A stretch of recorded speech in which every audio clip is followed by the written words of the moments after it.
Nicole Kidman ir Haris Dickinsonas užkuria tikrą pirtį filme Gera mergaitė, tai pakalbėkime apie šį erotinį trilerį.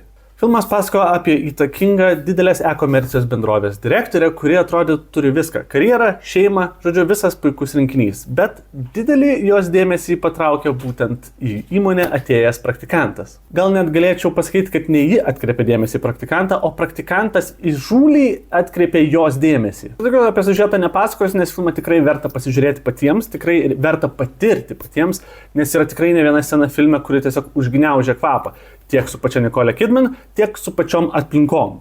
Filmas, aišku, yra apie dominavimą ir dominavimą santykiuose ir čia jaunasis Haris Dickinsonas iš tikrųjų sukuria tokį vaidmenį, kuris jam atrodo ne visai tiktų, bet jis išpildo jį su kaupu.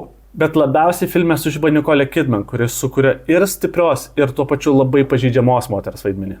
Abu šie aktoriai puikiai dera tarpusavyje ir jų bendravimas ir interakcijos viso filmo metu sukuria tikrai labai įtraukiančias ir intymes scenas. Ir nors filmas tikrai labai geras, bet jis turi ir savų trūkumų. Tas trūkumas iš esmės yra Antonio Banderasas ir būtent dėl to, kad jo yra per mažai filme. Bet tiek, kiek jisai buvo, jisai sugebėjo turbūt pateikti patį realistiškiausią panikos atakos atvaizdavimą, kokį aš esu matęs kine.